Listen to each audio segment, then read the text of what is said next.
Bully men tore the poor girl's clothes in the restaurant, but the millionaire showed up and everything changed.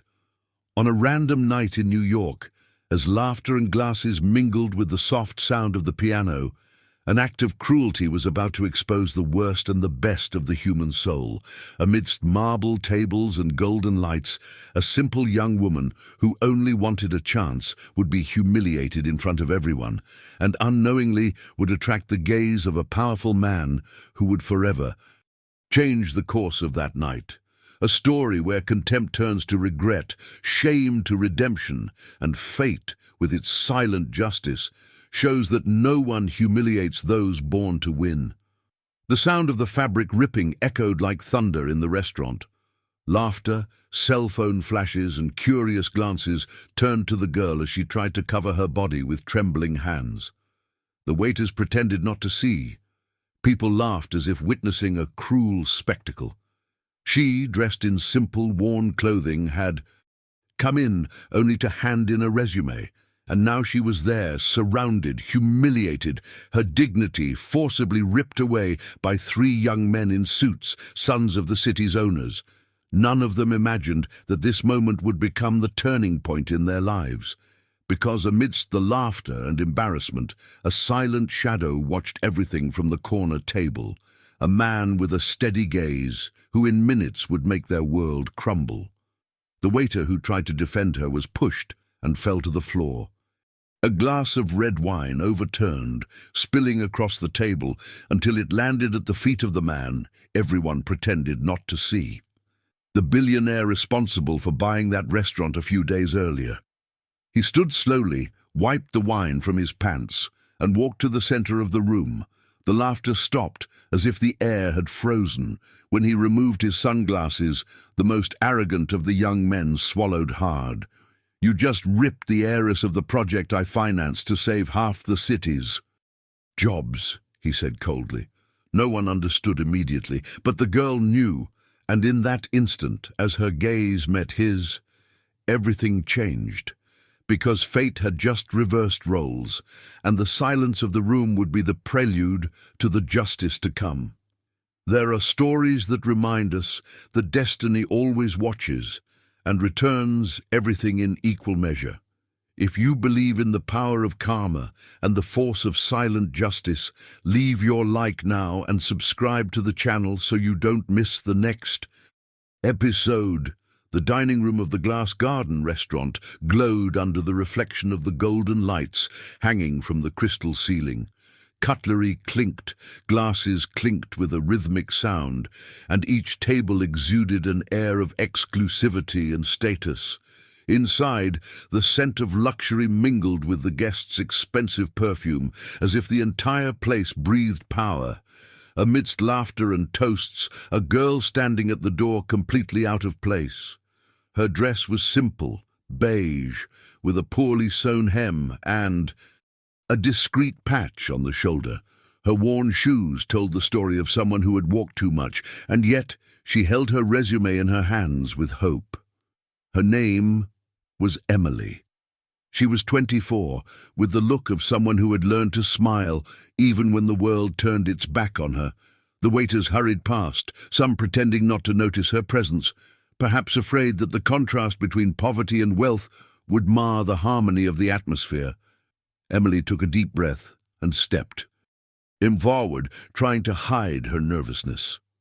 "Good evening," she said quietly. "I came to drop off a resume." The receptionist looked up with a fake smile, scrutinizing her before answering. "Honey, this isn't the kind of place that hires people like you." Her tone was sweet, but venom lurked beneath her words. Emily thanked her anyway, because that was what she knew how to do. She turned to leave, but fate had other plans, and three loud laughs coming from the nearby table cut through the air. Three boys watched the scene with a sick kind of pleasure. Dressed in suits, arrogant and bored, they commented loudly enough for everyone to hear. "Look, a cleaning lady candidate at the gala dinner," one of them mocked. The other laughed. "Maybe she wants to be the main course." The entire room was soon infected by that silent laughter, made up of glances and whispers. Emily kept her head high, pretending not to hear. He walked toward the exit, trying to keep his pride intact. But something inside her, perhaps the memory of the times she'd heard, "You're not good enough," made her stop.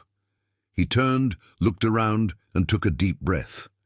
Behind her, in the shadows of a secluded table, a man watched her every gesture with cold attention. His dark suit, calm gaze, and lack of any reaction made him nearly invisible. It was Alexander Reed, a millionaire known for buying bankrupt companies and transforming them into empires, the kind of man who could dominate a room even in silence. He knew who that girl was, or at least he thought he did, and fate at that moment smiled in the corner. Emily walked to the glass door, looked back, and saw that everyone had started laughing again. The sound was the same as always, the laughter of those who'd never known what it was like to be hungry, and as the wind from the cold New York street blew through the doorway, Alexander's gaze locked with hers for a second. Just a second, but it was enough for time to seem to stand still. He didn't know it.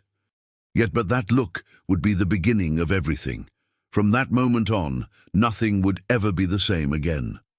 Emily walked through the city's bright streets with the same crumpled resume in her hands. The shop windows reflected the brightness of a life that wasn't hers. The cold bit her skin, but the pain she felt came from elsewhere, from an invisible wound open long ago. From a young age, she learned that the world had no mercy for the weak.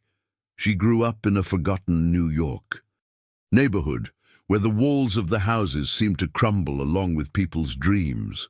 Her mother worked 2 jobs and still barely managed to put food on the table. Her father, he had left when she couldn't even tie her shoes. What remained was strength, the kind no one sees, but which keeps someone from falling completely. At 17, Emily was already cleaning offices and serving coffee at corner cafes. She never complained. She said each cup she washed was a way of paying for her own future, and somehow she believed that kindness would return, even if it took a while. She wore a small necklace around her neck, a star-shaped pendant, her mother's last gift before she died of a disease the public hospital took too long to treat. That pendant was her amulet, a reminder that dignity didn't depend on appearance. In the last few months, things had gotten worse. The late rent, the impatient boss, and the dream of studying culinary design, the same one that had brought her into that restaurant, seemed increasingly distant. She just wanted a chance, just one. She believed that if she could cook there among the best, maybe someone would notice her talent. But instead of an opportunity, she found laughter and scorn. That night, she slept in a small room with peeling walls and the sound of cars passing by outside. Lying there, she stared at the ceiling and tried to convince herself that none of it mattered. But the image of the boys laughing at her returned like a nightmare. She closed her eyes and silently prayed for tomorrow to be different. She didn't know that, as she made this request, the man who had watched everything was also awake. Alexander Reed was sitting with a glass of wine in the same restaurant where the humiliation had occurred. He couldn't forget the look in her eyes. It wasn't one of hate nor of fear. It was a silent look that said, "One day you will understand." And for some reason he couldn't explain, it hit him like a punch. In the following days, the restaurant underwent renovations. Under new management signs were hung, and no one had a clue who the new owner was. Alexander had bought the place that morning, not on impulse, but because fate, silently, had decided to cross their paths again. While Emily was trying to get on with her life with what little she had, an anonymous invitation arrived in her email. "Come to the Glass Garden at 7 p.m. Job opportunities in the culinary arts industry. Come in person." Her heart raced. It was the same restaurant, the same place where she had been humiliated. But hope spoke louder than fear, and she decided to go. Time silently prepared the stage for the turnaround. That night, the dining room at the Glass Garden shone again. An exclusive event brought together business people, influencers, and socialites, all dressed as if luxury were a natural extension of their skin. Emily, dressed simply but cleanly and carefully pressed, arrived promptly at 7. Her hands trembled as she clutched her bag containing her utensils, her resume, and her mother's necklace, which she made a point of wearing whenever she needed courage. As soon as she walked in, her heart raced. The golden walls, warm lights, and sophisticated aromas felt like the same scene of shame, but there was something different, a restrained silence, an air of anticipation in the room. No one knew it, but the restaurant's new owner was about to arrive. She was greeted by a manager who hurriedly introduced himself and directed her to the back, saying they would do a short cooking demonstration before confirming her spot. Emily smiled in relief. She felt that finally something good might happen. But fate, as always, has an ironic way of testing the faith of the pure. In the middle of the room, a familiar laugh cut through the air. The same 3 young men who had mocked her were there, laughing, surrounded by glasses and social spotlights. One of them recognized her immediately. "Look who's back. A gourmet beggar," she shouted mockingly, enough to draw stares. People turned, and embarrassment coursed through Emily like an electric current. She tried to keep walking, but the trio stood up, blocking her path. "Come to get what's left from last week's cleaning," another mocked, as one of them pulled back the tablecloth, deliberately knocking a glass at her feet. Wine spilled onto the floor, staining her simple dress. Laughter echoed from several tables. Emily lowered her eyes, fighting back. Tears. The manager approached nervously, but one of the young men stopped him. "Come on, she's showing off. Maybe she wants to show off her special talent." The insinuating tone drew laughter from a small group watching. And before anyone could stop him, one of them grabbed the fabric of Emily's dress and with a quick tug, ripped the hem. The sound of the fabric tearing silenced the entire room. The ripped dress, the shocked looks on everyone's faces, and her face burning with embarrassment, created a scene no one would ever forget. Emily stood motionless. The humiliation was so profound it felt numbing. She tried to cover the tear with her hands, but felt the weight of the stares, the judgment, the hidden pleasure in the expressions of those watching. For a moment she wanted to disappear, but when she looked up, something different happened. There, at the corner table, a man in a black suit watched with the same cold, fixed gaze as the other night. The same gaze that didn't waver, didn't judge, just waited. Alexander Reed stood up slowly. The sound of laughter died away, as if the air had grown too heavy. He walked to the center of the room, his firm footsteps echoing like the pounding of a hammer. No one dared speak. Emily, confused, watched him, unsure of what was happening. The boys backed away slightly, but still tried to maintain an air of confidence. "May I ask what's going on here?" Alexander asked, his voice calm and sharp as a blade. No one answered. One of the bullies tried to laugh. "Just a joke, sir." Alexander glared at him with contempt and said softly but firmly, "Jest is the disguise of cowards." The silence that followed was absolute. Emily breathed quickly, trying to understand why this man was defending her. But the truth, still hidden, was about to come to light, and with it, the beginning of the turning point that would change everything.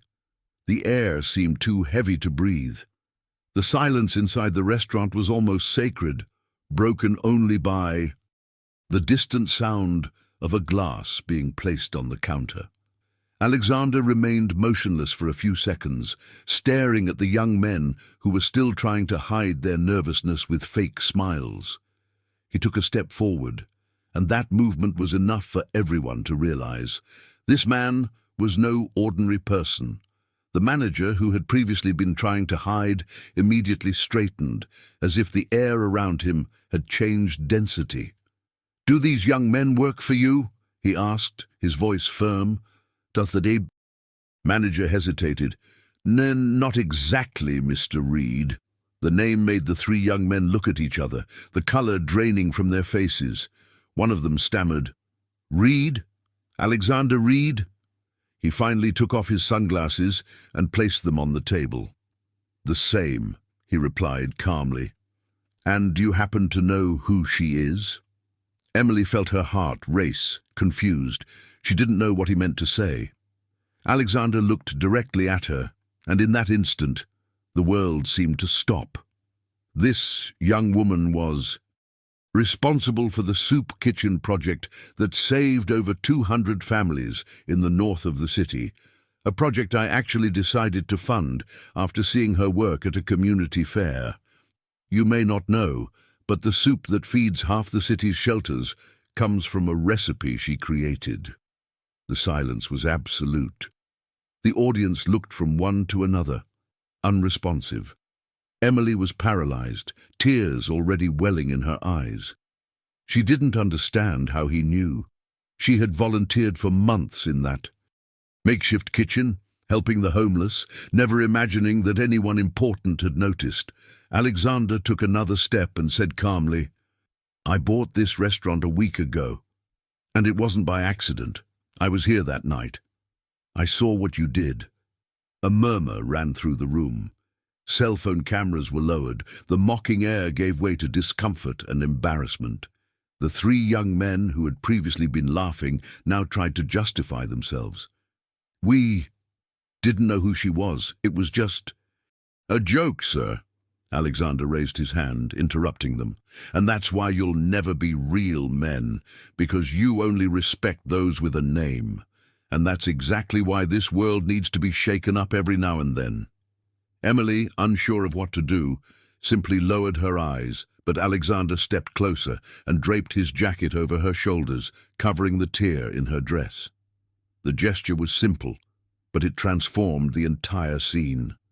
No further words were spoken. He looked at her and said, softly, only for her to hear, "No one has the right to take away your dignity. Never again." That sentence echoed within her like thunder. For a few seconds, everything seemed to disappear. The stares, the fear, the embarrassment. There was only the two of them, and the silence around them as if time respected that moment. The manager, stunned, apologized to the young woman and led the young men away, who were now trembling, pale, and unable to face her. The audience, which had previously watched like spectators at a cruel spectacle, now looked on in silence, feeling the weight of their own indifference. Alexander turned to the dining room and said, without raising his voice, "This restaurant was built to celebrate the art, talent, and effort of people who believe in dignity. From this day forward, it will be remembered as the place where an act of cowardice became a lesson." He turned to Emily, and his gaze held something between respect and regret, as if their encounter held a meaning far greater than simple justice. She, still with her jacket draped over her shoulders, took a step back. Her heart was beating too fast. She didn't know whether to thank him, cry, or simply escape the whirlwind of emotions. But one thing was clear. Fate had decided to balance the score, and what began as humiliation was becoming the beginning of something impossible to predict. Days passed since that night. The episode spread across social media, and within hours Emily's name was all over the local news. People shared the video of the millionaire covering his shoulders with his jacket and throwing the attackers out of the restaurant. They called it New Year's Eve. But for her, it didn't mean glory. It just meant more exposure, more reminders of shame, even if it was transformed into public pity. Emily didn't want to be remembered as the humiliated and saved girl. She wanted to be remembered as someone capable. She tried to return to her normal life, but the past wouldn't let her. Every call she received, every message on social media seemed to repeat the same script: curiosity, pity, and judgment. She quit her job at a bakery and began declining interview invitations. All she wanted was silence. The only name that kept echoing was his, Alexander Reed. One afternoon he received a hand-delivered letter. The envelope was plain, white, and contained only one sentence written in pen. "I don't want to offer you charity. I want to offer you purpose." Below, an address and a date. Emily hesitated, but something inside her told her she had to go. Across the city, Alexander's office seemed like a universe unto itself. The tall windows overlooked the Manhattan skyline, and the distant sound of traffic created a steady melody of power. When she entered, he stood with the same steady, calm gaze as before. "I thought you wouldn't come," he said. She took a deep breath. "I thought so too." The silence that followed wasn't awkward. It was thick, full of unspoken questions. He gestured to a chair, and before she could say anything, placed a folder with the foundation logo on the table. "I saw what you did in the shelters. I saw how you treated people, how you taught them to cook with the little you had. I want you to lead a new social project with me. We'll open a free cooking school in your name." Emily was speechless. "In my name?" she asked, surprised. "You met me on one of the worst nights of my life." Alexander smiled slightly. "Precisely because of that.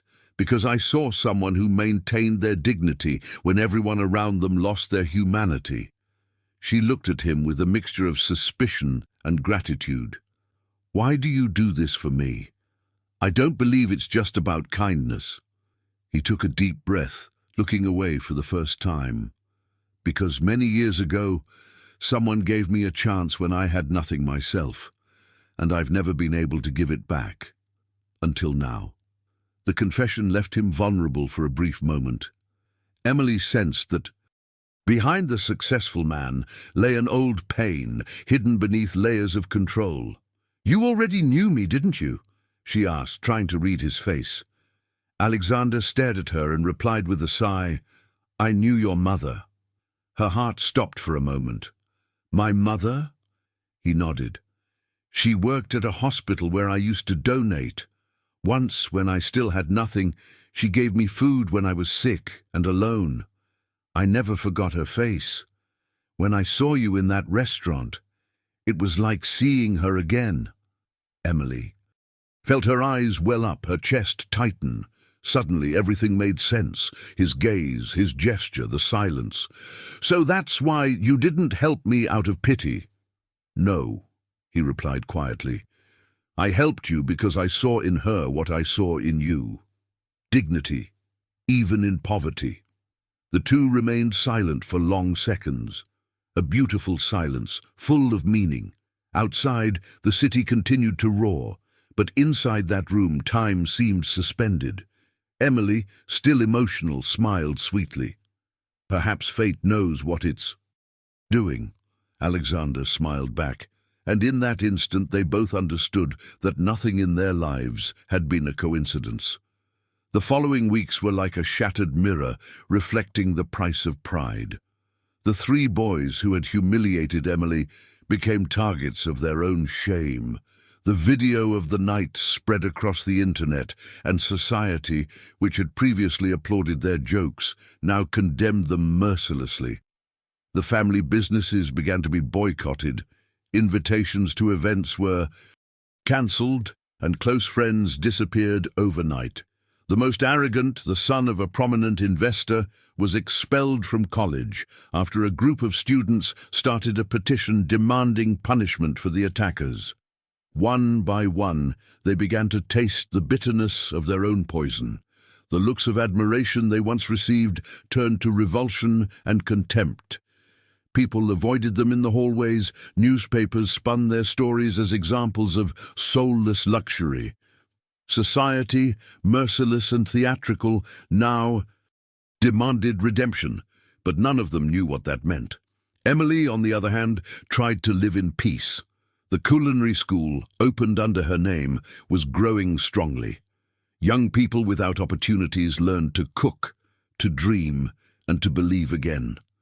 With each dish served, she felt a part of her pain heal. But even with the project's success, she never sought revenge. Her justice was silent, made of overcoming, not revenge. Alexander, always present, followed everything from a distance. He knew that destiny didn't need applause. One day, at a casual meeting, he overheard one of the former bullies trying to apply for a job at one of his group's companies. When he read the name on the resume, Alexander merely stared at it for a few seconds and said, "Sometimes life teaches through silence." He neither rejected nor hired the candidate. He simply calmly returned the resume. It was a symbolic sentence, the kind of punishment that doesn't humiliate, only teaches. Meanwhile, Emily continued changing lives, but inside she still carried a mixture of gratitude and confusion toward Alexander. She saw him as someone who had helped her without asking, but also as someone who seemed to carry an old guilt. On nights alone in the school kitchen, she sometimes remembered his look at the restaurant, that look that seemed to recognize something in her that she herself didn't even see.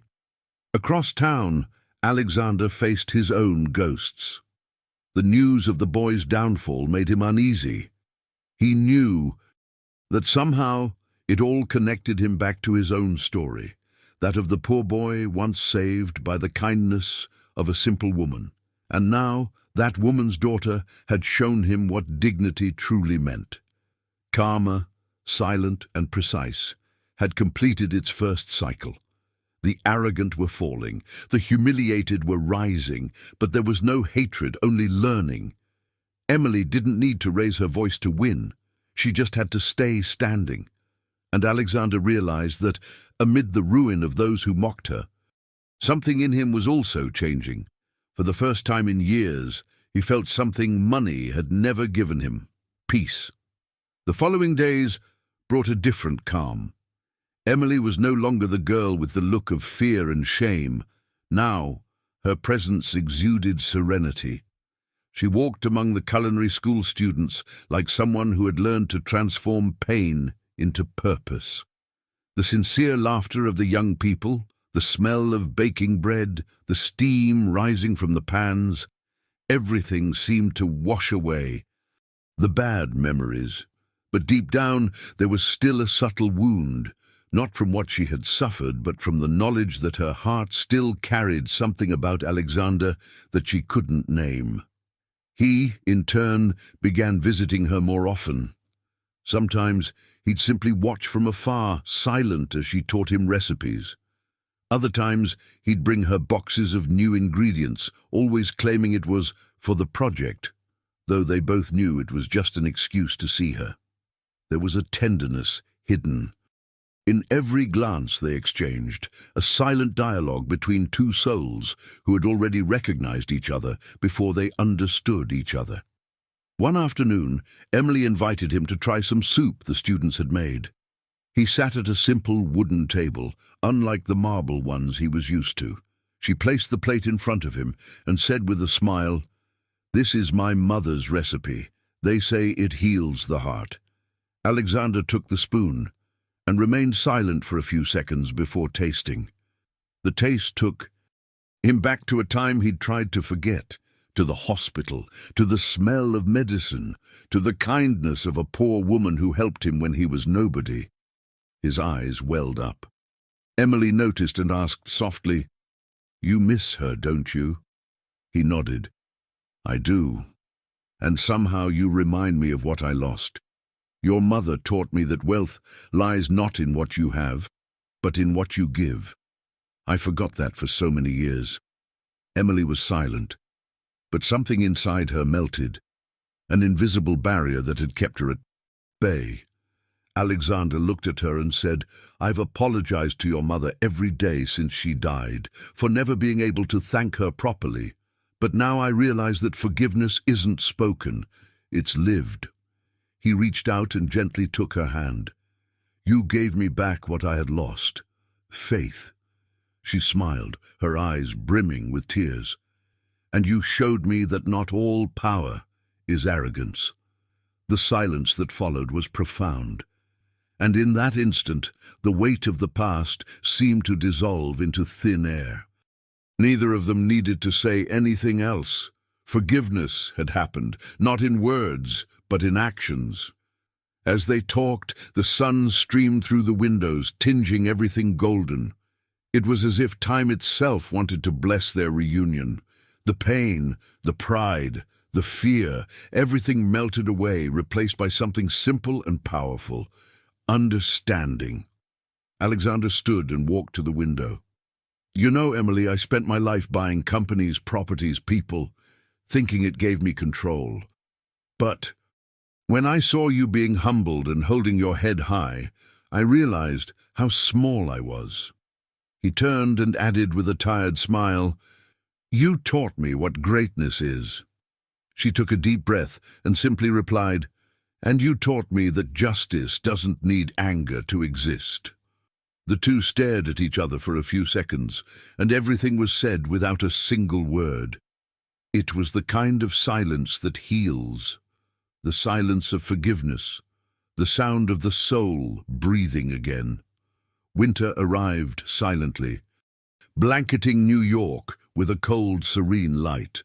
The culinary school now had a life of its own. The voices of the young people echoed like melodies of hope, and Emily's name was discreetly emblazoned on the entrance: Soul and Fire Project.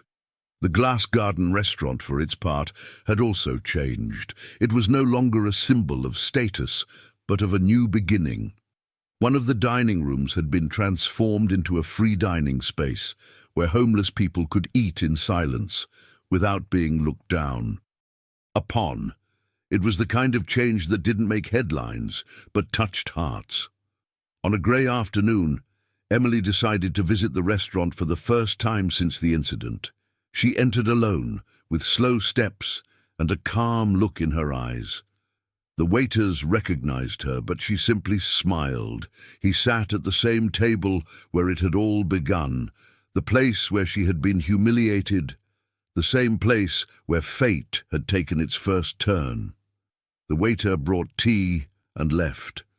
Emily looked at the reflection in the window, and for an instant she saw herself from months ago, scared, broken, invisible. And then, with a soft sigh, she let out a smile. Outside, Alexander watched from the sidewalk. He didn't go in, he just watched her sitting, serene, finally free. He knew he didn't need to say anything else. What lay between them wasn't romance or debt. It was something rarer, shared redemption. He placed a small package wrapped in plain paper on the nearby table and walked away before she could see it. As Emily rose to leave, the waiter called out to her, "Miss, the gentleman left this for you." She opened the package. Inside was a new dress, the same color as the one that had been torn that night, but made of fine fabric and hand-sewn. And next to it, a short note: "Dignity cannot be bought. It must be recognized. A.R." Emily held the note for a moment, then tucked it into her purse, along with the star-shaped pendant she always wore. She walked slowly out of the restaurant, the wind blowing against her face, her eyes teary but at peace. At the intersection she stopped and looked up at the sky. The city lights reflected off the clouds, and she whispered softly, "Mom, it worked." Across the street, Alexander watched her disappear into the crowd. He didn't follow her. He just smiled and walked on. Life finally had come full circle. Humiliation had become a lesson, pride had turned into humility, and silence had become the stage for the purest justice, the kind that doesn't scream, just happens. And as night fell over Manhattan, a star shone brighter in the sky, as if someone from above had turned on a light in thanks. Fate, satisfied, simply smiled, for its work was complete. Some stories don't need revenge, just time. Because time is the silent judge that gives back to each person what they deserve. If this story touched your heart, like it now, subscribe to the channel, and write in the comments. God's justice never fails.